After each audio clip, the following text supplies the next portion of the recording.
안녕하세요. 정세현의 라이프 레시피 정나래입니다. 지난 편에서요, 초가공식품이 무엇인지, 초가공식품 섭취가 증가할수록 난소암, 폐암, 위암 발병률 위험이 높아진다고 말씀드렸는데요. 그 외에 다른 연구에서도 체중을 늘리고 심장질환, 제2형 당뇨병, 또 우울증까지 불러온다고 경고하고 있습니다. 그런데도 왜 우리는 초가공식품을 끊지 못하는 걸까요? 초가공식품은 대부분 다양한 식품 첨가물이 들어있고요. 소금, 설탕, 지방 이 세 가지가 많습니다. 여러분, 해롭다고 다들 잘 알고 계신 담배 연기가 뇌를 자극하는데 10초 걸리는데요. 혀 속에 들어온 설탕, 소금, 지방은 뇌를 자극하는데 0.6초밖에 걸리지 않는다고 해요.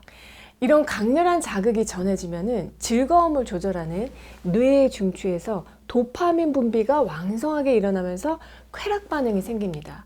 그렇게 지복점을 자극하는데요. 일일지, 행복복, 그러니까 행복에 다다르는 지점, 욕망이 충족된 상태가 바로 지복점입니다.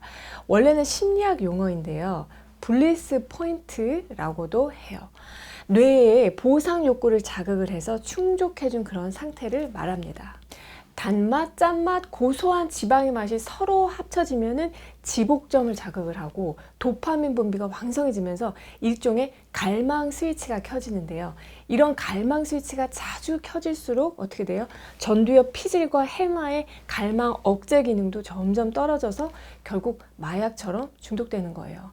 담배, 마약, 술 이런 중독성이 강한 것들은 끊기가 정말 어렵다고 하죠.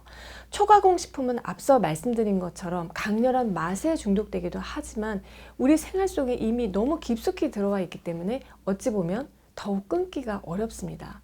첨가물이나 방부제가 전혀 들어가 있지 않은 식품을 찾기는 진짜 어려운 지경이고요. 가공되지 않은 신선한 재료로 매번 집에서 음식을 만들어 먹기는 사실 너무 또 번거롭고요. 그런데 마트에 가면은 어느 정도 가공된 식품을 비싸지 않은 가격으로 너무 쉽게 살 수가 있기 때문에 자주 먹게 되는 것 같아요. 그래서 오늘은 초가공식품을 피하지 못한다면 그 안에 들어있는 식품 첨가물을 많은 부분 줄여서 먹을 수 있는 꿀팁을 알려드릴 건데요. 10초만 투자해도 건강 유해한 성분을 많이 덜어낼 수가 있어요. 반찬으로 일상에서 많이 사 먹게 되는 그런 식품 위주로 알려드릴 건데요. 먼저 대표적인 식품 첨가물을 좀 정리해 볼 필요가 있습니다. 그래야 오늘 알려드리는 식품이 꼭 아니더라도 여러분이 먹거리를 구입하실 때 성분표를 보면은 응용하실 수가 있어요. 미국 식품의약국이죠. FDA에 따르면 식품 첨가물은요, 그 종류가 3,000여 종 이상이 있다고 합니다. 어마어마하죠. 크게는 향미 증진제, 발색제, 감매료, 표백제, 착색료, 보존료, 또 유화제, 팽창제로 나뉩니다. L-글루타민산 나트륨, 흔히 우리가 MSG라고 하는 것이 대표적인 향미 증진제인데요. 조미료로 들어가거나 자주 먹는 냉동 어묵에도 들어갑니다. 발색제인 아질산 나트륨은 햄이나 소세지에 들어있고요. 또 단맛을 내는 감미료는 아스파탐이라고 해서 단무지, 잼 같은 것에도 들어갑니다. 식품을 하얗고 밝게 만들거나 변색을 막아주는 표백제는 아황산 나트륨인데요. 와인이나 말린 과일에 들어가고요. 또 식품에 인위적으로 색을 집어넣거나 원래 색을 복원하기 위한 착색료로는 식용색소, 캐러멜 색소, 황색제 4호 등이 쓰이는데 소스류에 주로 들어가고요. 미생물 변질을 막아주는 보존료는 소르빈산, 안식향산 등이 있는데 간장이나 또 딸기찜에 들어갑니다. 물과 기름을 잘 섞이게 해주는 유화제는 글리세린 지방산 에스테르, 카제인 나트륨이 있는데 아이스크림, 마요네즈에 들어가고요. 또 유화제와 짝꿍처럼 이렇게 붙어 다니는 안정제라는 게 있는데요. 식품의 재료가 분리되지 않도록 하는 그런 역할로 카라기닌, 잔탄검이라는 것들을 성분표에서 여러분이 보신 적 있으실 거예요. 주로 생크림빵이나 아이스크림 등에 들어가고 두유를 또 걸쭉하게 만들어주는 데도 쓰입니다. 그리고 탄산가스를 발생시켜서 부풀리는 역할도 하고요. 또 식품의 촉감을 개선시켜주는 팽창제는 탄산염류, 암모니아 염류로 빵이나 비스킷에 많이 들어갑니다. 식품 첨가물을 안 쓰면 안 되나 하시겠지만 사실 보존료가 없다면 다른 나라나 먼 지역에서 생산되는 식재료들이 운송하면서 이제 상할 수도 있고, 또 팽창제가 없으면 빵이 어떻게 될까요? 딱딱해지겠죠. 응고제가 없으면 두부도 만들기가 어려워지겠죠. 그러니까 식품 첨가물은 가공식품을 만들기 위한 어떤 필요에 의해서 만들어졌고, 최소량을 쓰도록 권하면서 일일 섭취 허용량도 정해 놓았어요. 실제로 동물 실험을 통해서 동물들이 평생 먹어도 안전한 식품 첨가물의 양을 알아내고, 그 양의 거의 한 100분의 1 수준을 일일 섭취 허용량으로 설정한 다음에 일일 섭취 허용량보다 훨씬 더 적은 양을 가공식품에 넣도록 하고 있습니다. 자, 하지만 소비자들이 한 번에 한 가지 음식만 먹지는 않잖아요. 한 끼에도 다양한 식품 첨가물이 들어간 가공식품을 여러 개 먹거든요. 수십 가지 신경 독성이 있는 식품 첨가물들을 다양하게 먹으면서 또 매일 꾸준하게 오랜 기간 섭취한다면 문제가 될 수 있습니다. 화학물질로 이루어진 식품 첨가물은요, 우리 몸의 마이크로바이옴, 특히 장내 미생물의 생태계의 변화를 일으켜서 염증 발생 가능성을 높이고요, 또 체내에서 호르몬 교란을 일으키기도 합니다.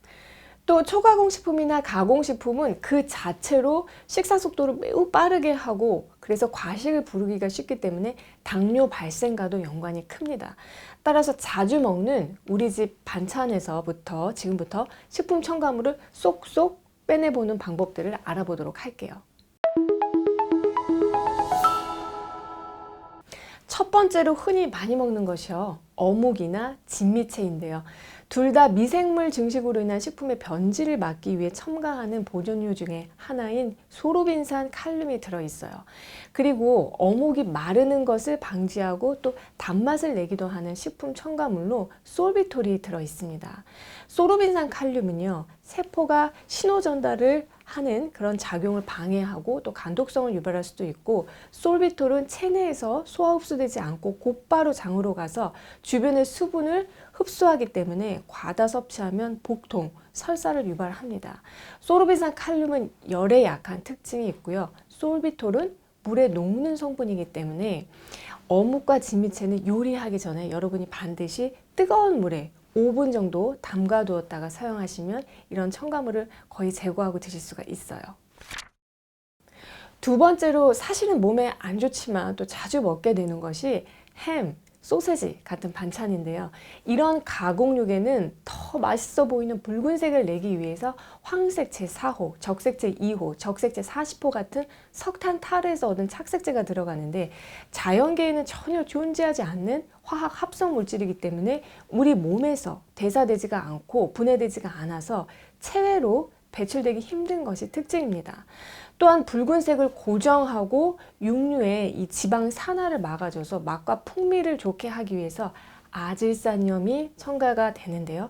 아질산염은 섭취 후에 체내에서 대사되는 동안에 발암 성분으로 변하기 때문에 이 A 등급 발암 물질로 지정되어 있기도 합니다. 이런 아질산염 또 식용색소를 제거하려면 끓이시면 됩니다. 소시지나 햄은요, 재료에 칼집을 넣어서 끓이시면 더 좋고요. 뜨거운 물에 2, 3분 데쳐서 조리하시고, 자, 명란젓도 같은 과예요. 그래서 같은 방식으로 전처리를 하시면 좋습니다. 알집을 생으로 쓰지 마시고 그대로 뜨거운 물에 한번 데쳤다가 굽고 볶아서 드시는 것이 식품 첨가물을 안전하게 제거하고 드실 수 있는 방법이에요. 세 번째는 깐 도라지, 깐 연근, 깐 우럭인데요. 원래 껍질을 까면 잠깐 사이에도 금방 갈변이 되는 것들이죠. 그런데 마트에서 포장되어서 파는 깐 도라지, 깐 연근을 보면은 색깔이 아주 뽀얗습니다. 바로 아황산염이라는 이런 표백제이자 또 산화 방지제가 들어가 있기 때문인데요. 아황산염은 특히 천식이 있는 분들, 알레르기가 있는 분들은 좀 섭취에 주의하셔야 합니다. 아황산염은요, 아주 간단한 방법만으로도 90% 이상 함량을 낮출 수 있는데요. 아황산염은 물에 녹는 수용성이에요. 그리고 휘발성이 강해요. 그래서 뚜껑을 연 채로 끓여서 사용하시면 됩니다. 자, 여기서 한 가지 더 팁을 드리자면, 물에 식초 한 숟갈을 넣고 팔팔 끓일 때 한 2분 정도 데쳐서 사용하시면 식재료의 그 아삭한 맛도 그대로 살리고 식품 첨가물도 줄일 수 있어요. 네 번째는 두부입니다. 건강식품으로 알려진 두부에도 식품 첨가물이 꽤 들어갑니다. 이 두부의 모양을 잘 잡기 위해서 응고제, 또 거품 제거를 위해서 소포제가 들어가고요. 유통 과정에서 상하지 말라고 살균제도 들어갑니다. 옛날엔 간수를 써서 두부를 응고했다면 요즘은 식품 첨가물인 염화 마그네슘을 쓰는데요. 자, 이런 것들은 물에 잘 녹는 성질이라서 그냥 찬물에 여러 번 헹구는 방법만으로도 꽤 많이 줄일 수가 있습니다. 그리고 5번째로 자장면 먹을 때도 꼭 먹는 거, 그리고 김밥 만들 때 꼭 들어가는 단무지, 치킨 먹을 때 꼭 먹는 치킨무 있는데요. 모두 단맛을 내는 사카린 나트륨 들어가고 새콤한 맛을 내기 위한 빙초산 들어가고요. 보존제인 소르빈 칼륨, 산패 방지를 위한 아황산 나트륨 같은 것들이 빼곡하게 들어갑니다. 단무지나 치킨무는 물에 5분 정도 담가두어서 이런 식품 첨가물이 빠져나가게 한 다음에 드실 것을 추천드립니다. 6번째는 식빵입니다. 밀가루 반죽에서부터요, 다 직접 만들어 먹는 그런 식빵을 제외하고 제품용 식빵에는 대부분 방부제의 한 종류인 젖산칼슘, 그리고 보존료인 프로피온산이라는 것이 들어있는데요. 사실 대다수의 식품 첨가물은 물에 담그거나 또 물에 끓이거나 하는 방법으로 함량을 많이 줄일 수가 있는데 식빵은 그럴 수가 없잖아요. 자, 이럴 때는 프라이팬에 살짝 구워서 드시거나 전자레인지에 30초 데워서 드시는 것을 추천합니다. 자, 특히 보존료인 프로피론산은요, 휘발성이 강한 물질이라서 식빵을 뜯자마자 바로 드시지 않는 것이 좋습니다. 오늘은 어묵이나 진미채, 그리고 또 뭐 있었죠? 햄, 소세지, 명란젓, 깐도라지, 깐연근, 두부, 단무지, 치킨무, 식빵같이 일상에서 자주 우리가 먹는 식품 위주로 식품 첨가물을 줄이는 방법을 소개해 드렸는데요. 복잡한 것 같지만 여러분이 딱 3가지 방법만 기억하시면 돼요. 뭐였죠? 담그기, 끓이기, 굽기였습니다. 여러분, 오늘 내용이 도움이 되셨나요? 우리의 혀의 맛봉우리에는 1000여 개의 세포가 있는데요. 이 세포는 짧게는 8일, 길게는 3주의 수명을 가집니다. 자극적인 맛을 기억하는 세포가 죽고 또 새로운 세포로 교체되는 시점에 우리가 건강한 맛에 익숙해지는 경험을 일주일만 해도요, 초가공식품의 중독에서 벗어나는 첫걸음이 될 수가 있어요. 올해도 정나래와 함께 슬기로운 식취생활 하시고요. 저는 다음에 또 좋은 내용으로 찾아뵐게요.